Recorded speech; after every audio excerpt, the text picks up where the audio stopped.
Hello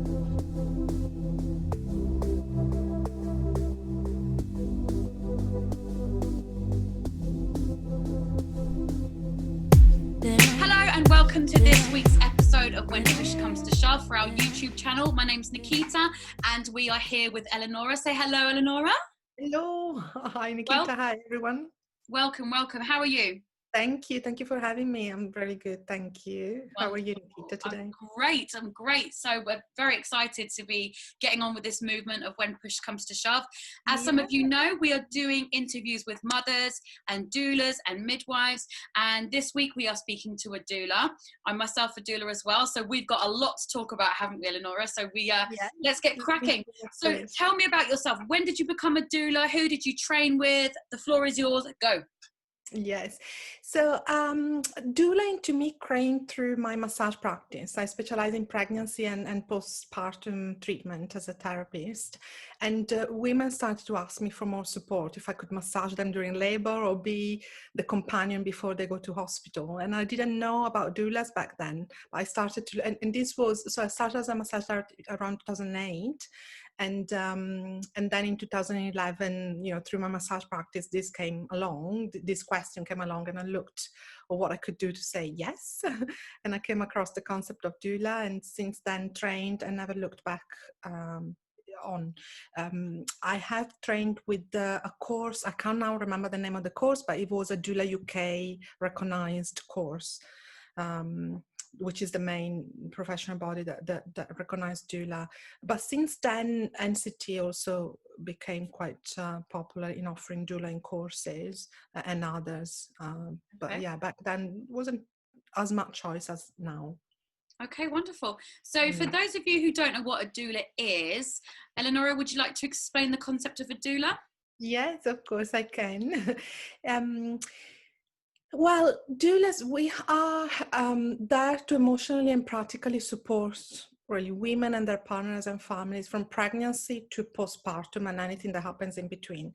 Our role is that of helping to understand the options and empowering how to make decisions. Often expectant parents, and not only first-time parents, but even second-time parents, if there is trauma or they have a negative experience the first time, need someone that they can have a bit of consistency of care, someone that they can trust, build a relationship with, and help in being informed and taking decisions. So that's really what a doula does.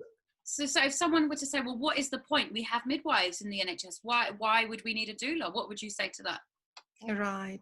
Well, there are different roles. Doulas are not medically trained, for that matter, while midwives are medically trained. Doulas don't work for the system, for the NHS, so we're free to give a variety of information. We don't have a boss and a system that tells us that's our protocol, that's what you need to offer women. So we can actually inform at a wider spectrum of choices, and because we are not medically trained, we are able to really support emotionally and practically. We are not tied by or we don't have that responsibility of say for instance I go to a birth. Yeah, when I go in, I'm totally for the woman. I don't have the worry of the blood pressure, of the responsibility if something goes wrong. I am totally there to listen and emotionally and really practically, energetically even, be present for the woman, and nothing else is in my mind.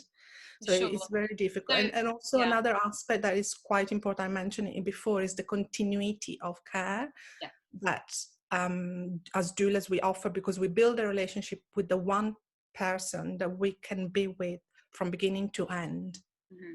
There's trust there. It's very important, isn't it, to have someone that you trust at your birth. And also, I'm sure you would agree that if you are having a birth with the NHS, your standard antenatal sessions do not cover all of your information that you need to make informed decisions about your birth. You have 10 minutes with a midwife, and they're not necessarily going to be there at your birth. So it's very good to have a doula to go to, hey, I've been told I need to do this. I need to have I don't know, for example, a cesarean section, is this necessary? The doula is there to give you informed consent, to give you information, to say, well, these are your choices.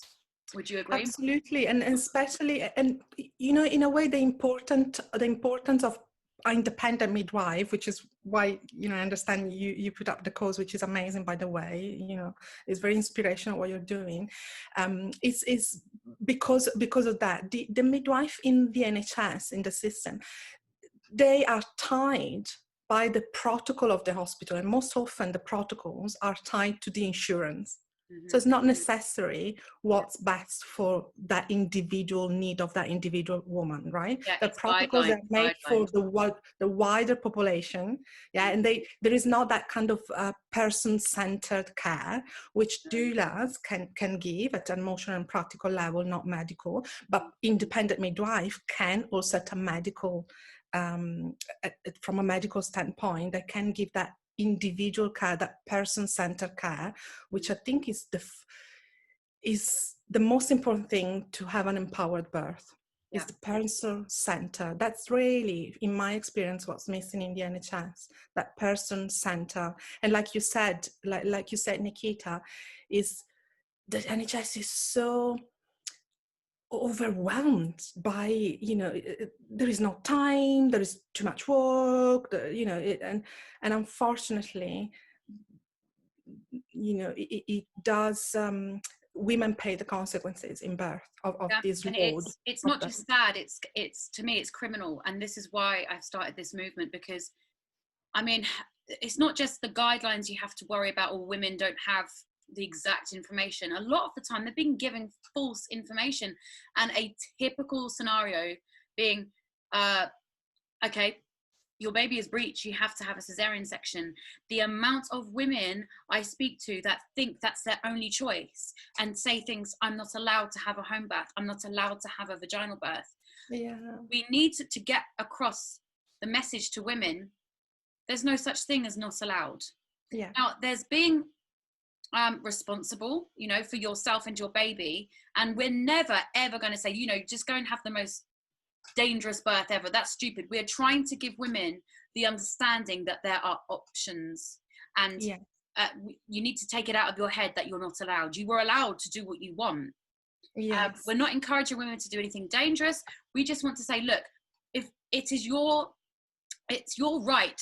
If you are not comfortable with a procedure that they are telling you you need, you have every right to go and ask them, can you please give me evidence for this? Why do I need to be induced? Why do I need to have a cesarean section? I mean, some women, I'm still actually quite perplexed at the amount of women that believe they have to have a cesarean because they had one the first time. You know, they're not familiar with the idea of a VBAC. And this is only because the care that they are receiving, or should I say lack thereof, no one is telling them you do have an option to have a vaginal birth, or you do have an option to have a vaginal birth. Often they make it sound so scary and so risky that the option it doesn't even feel like an option. So, and so women then talk to us, you know, as doulas, saying, oh no, I've been told that that's what I need to have, because the other option, it sounds so scary and it's dismissed so quickly that doesn't really feel an option at all. And that's really, we go into the idea of coercion. Coercion into consent. And it's scaremongering. I mean, I myself, I had a baby 5 months ago, and I did start to go down the NHS route, but I had, they told me it was a birth plan, but it was just pages of scaremongering. You're going to bleed, you're going to have shoulder dystocia. And like, this is not patient-centered care. This is just guidelines. And I'm like, well, why do you think it's going to happen to me? You know, these are guidelines. And if I didn't realize the choices because of my job, I probably would have just gone along with them and had a standard birth at hospital in the birth suite with my legs in stirrups, with every intervention going, and had been traumatized again.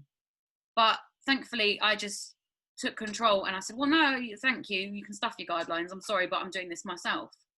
And I did. But so many women don't get that opportunity. I mean, for one, so many women don't even know what a doula is. I mean, hopefully more and more people are learning about the profession, which is wonderful. But this movement, this when push comes to shove movement, is to give control to women, to say, well, hang on, I don't want this, or I do want this. You know, it's their choice. And we can provide them with avenues to go down to explore. Hey, look at AIMS, look at birthrights.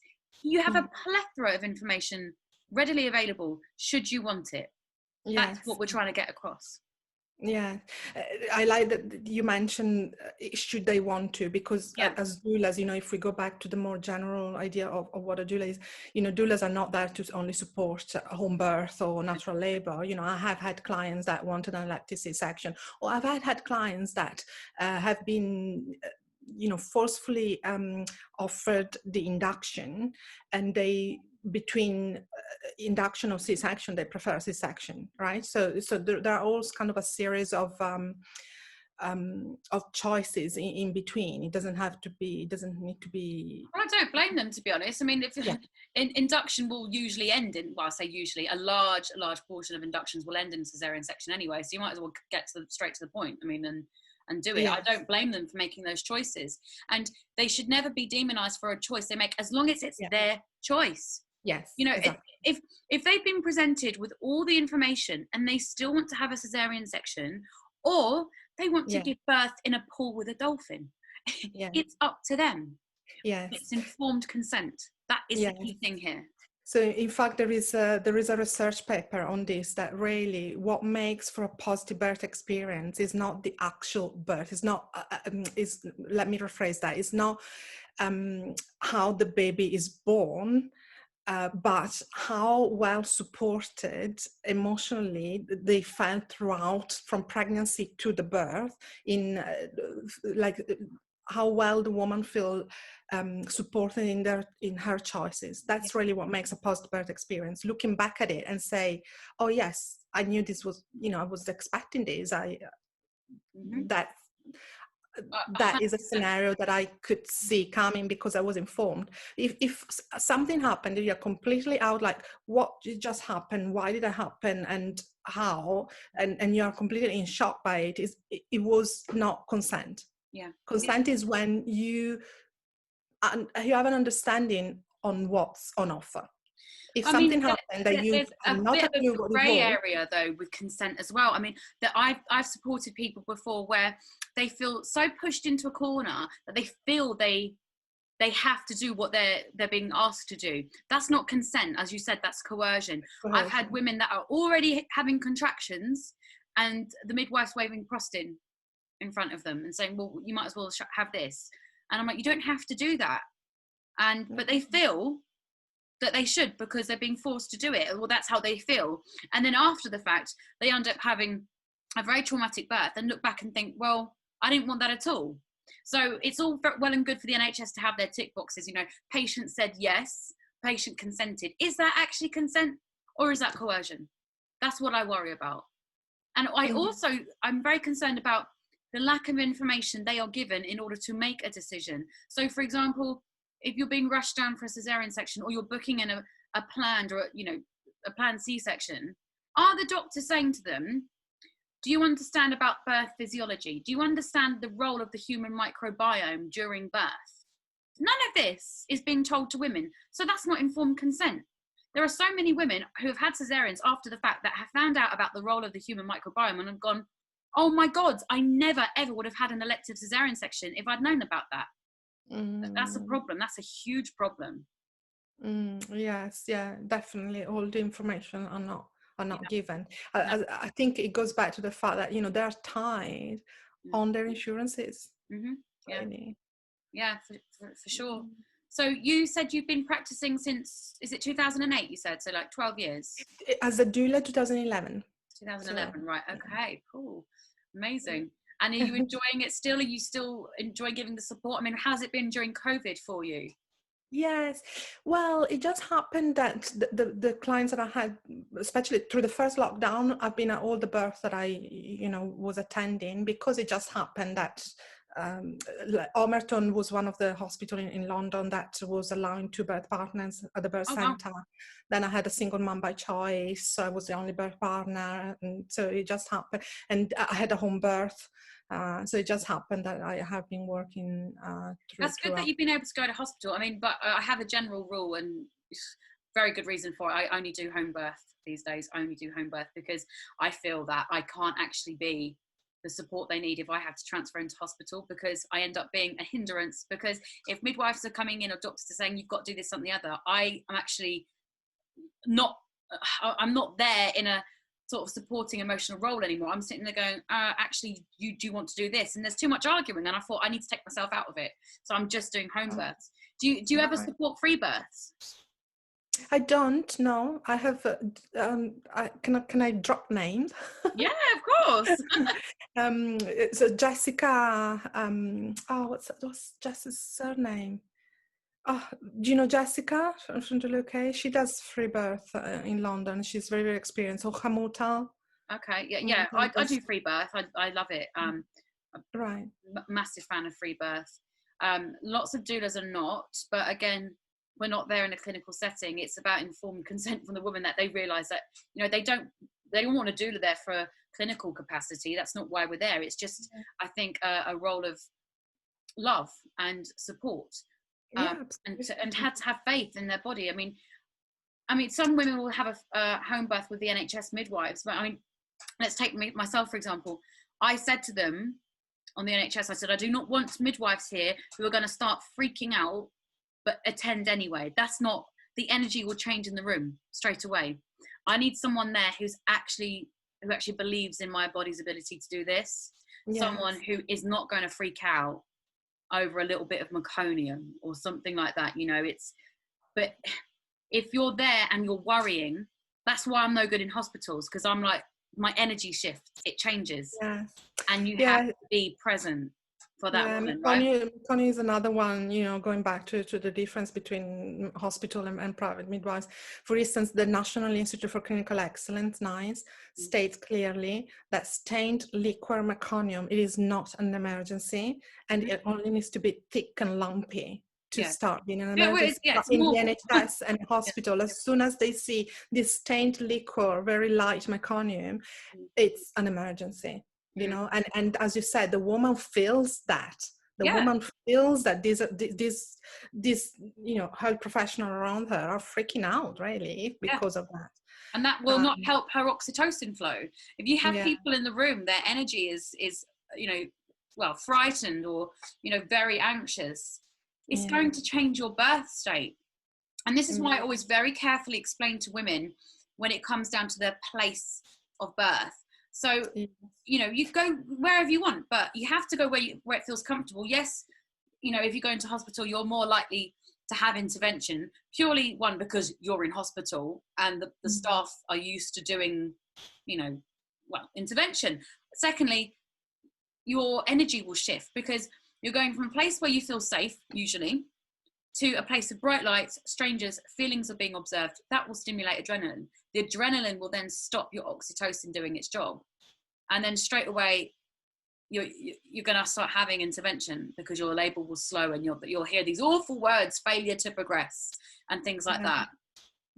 But, you know, ultimately, if a woman does not feel safe giving birth at home, that's not a very good place to give birth. You know, if you feel that you need to be in hospital, it's wherever your adrenaline is not going to be stimulated. That's where you should give birth. Absolutely. Yeah. And to talk about also the difference between, you know, again, hospitals and independent midwife, and can I give us a very specific example? Of course. So I you know, I've been working many years, but mainly because the home rate, unfortunately, is very low. I think it's a 2% home birth in London, home birth rate in London. So it's still very low. So the majority of our clients really are looking for support at the hospital.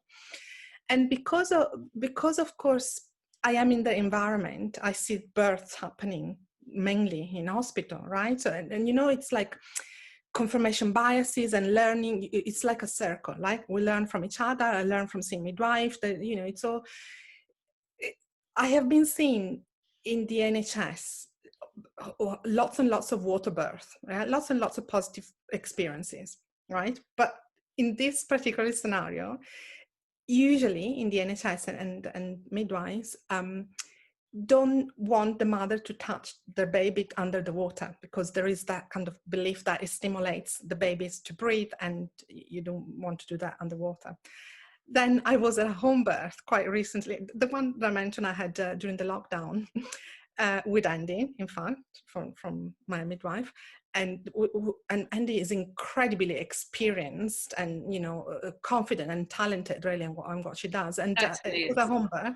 Yeah. And the mother was underwater, and Andy said, "You want to touch your baby's head?" when it was crowning and coming out. And the mother did want, and the mother was with the hand on the baby's face for quite a while. And I was, of course, silent and, in the background. I think in that moment they've asked me actually to take a partner asked me to take a video. So that's what I was doing. But inside I was thinking, gosh, she's touching the baby for so long. And then I thought, why am I worried? Andy's here. She's the most amazing midwife. And what I'm trying to communicate with this example is how, by even as a doula with the knowledge of natural birth, by seeing a repetitive behavior or worrying in the NHS, it makes you think it's something wrong to do.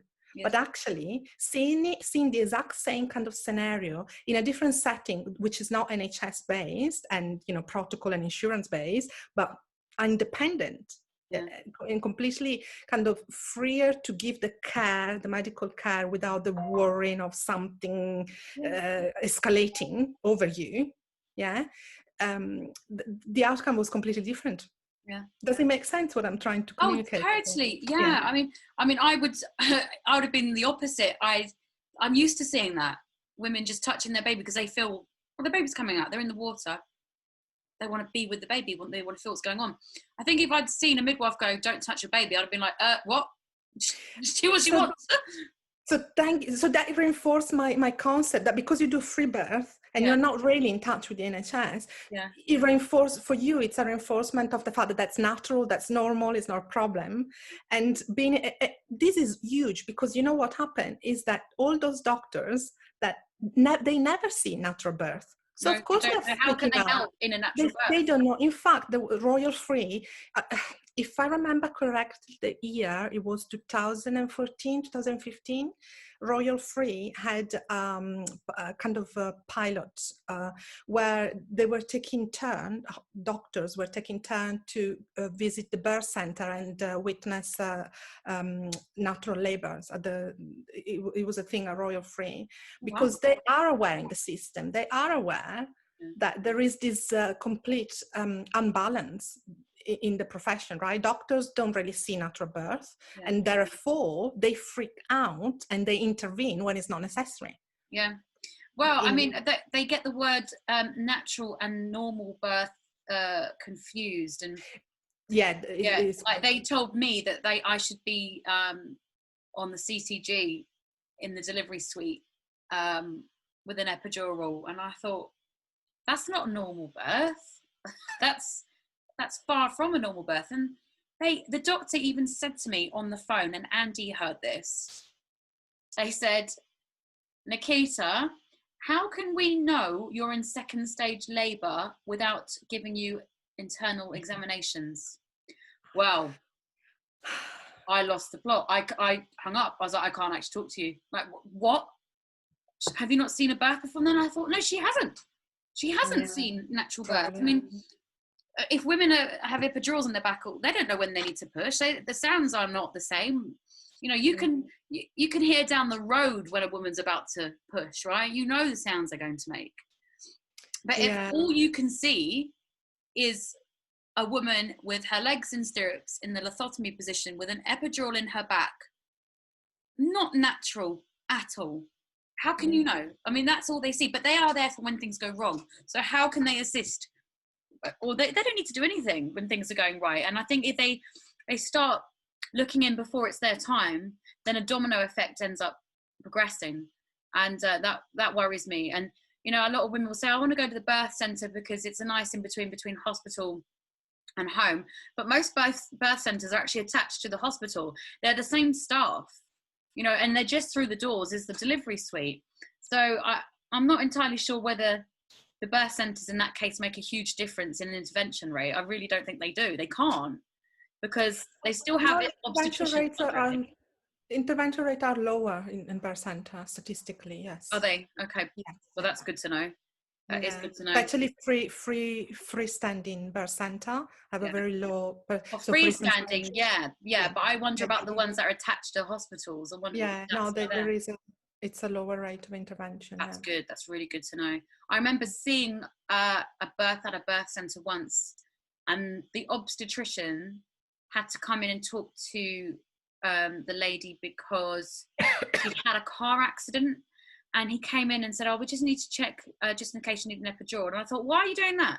Why are you setting her up for failure in the middle of her labour? He came in, turned the lights on. How are we doing in here? And I thought, what are you doing? She needs dark. She needs calm. She doesn't want a strange man coming in and talking to her when she's trying to get her baby out. And this is why I can't go to hospital births. I'm like, I give up. What's the point? So I just keep it at home, you know, where I can actually help women. Yeah. And by helping, I mean just sitting there and doing nothing and just letting them look in my eyes or hands around my neck or letting me rub their back. I don't need to do anything. I just need to be a positive presence in that room. That's it. Yeah. I think as doulas, our role is particularly important in preparation. Perhaps that's where we do the most. But then if the preparation is done well during labor, that's really our role is to create that presence of trust and security, and then we don't need to do anything, because, you know, labor, it's physiological, so it happens, it's unraveled by itself, and it's about surrendering, and the doula included. Yeah. I mean, I think the main reason I need to get this movement out is because there is a huge how do I put this? There is a class gap. There's a major gap. So women who have access to independent midwives and doulas, they are likely to be much more educated and understand that they have these choices and they know the questions to ask. But not everyone has access to this. And I think preparation from birth needs to start at school. So usually by the time a woman gets pregnant, you can't start giving her all these options. She's too backed into a corner. She's too frightened. You know, it's not actually that long. I mean, by the time someone finds out they're pregnant, they don't have that long to prepare. So if that's 6 months pregnant, you're saying, well, you don't need a cesarean section. You don't need to be induced if they're asking you to be induced. You can make these choices yourself. They will probably just go with what the doctors are telling them because they think, well, he's wearing a white coat. He knows what he's talking about. And they do know what they're talking about, but it doesn't mean to say that it's the right option for that person. And the reason birth needs to be taught at school is because you don't want to get to the time where you're pregnant and then absolutely be terrified because you feel backed into a corner. Education needs to start in year 7, year 8, when they're doing sex education at school. You need to know about the choices in birth. And then when you're older and you're pregnant, you think, okay, I've got this, I know what I'm doing. But no, every woman's frightened. And unless you've got, you know, money, and I'm not saying doulas and independent midwives are just for the wealthy. They're not. That you have the access fund, people work pro bono, or you can pay, you know, a payment plan. But most women don't know this, so therefore their choices really are limited. That is why I want to get this out to everyone. Do you see what I mean? So that everyone can have a choice and be empowered. Yeah. Got my rant. No, you're passionate, which is really an incredible energy to use for this project. It's amazing. Yes. Okay, well, thank you very, very much for joining us this week. And if you want to get involved with the documentary, please let us know. We can come and interview with the film crew. That would be wonderful. We need lots of doulas, lots of midwives, lots of doctors. I want everyone's point of view. So women have the film in front of them and they go, oh, I do have choices. That's nice. That's all I want. But anyway, thank you very much. Thank you for coming. Thank you, Nikita, for having me. We shall see you next week for another episode. Wonderful. See you soon on your channel.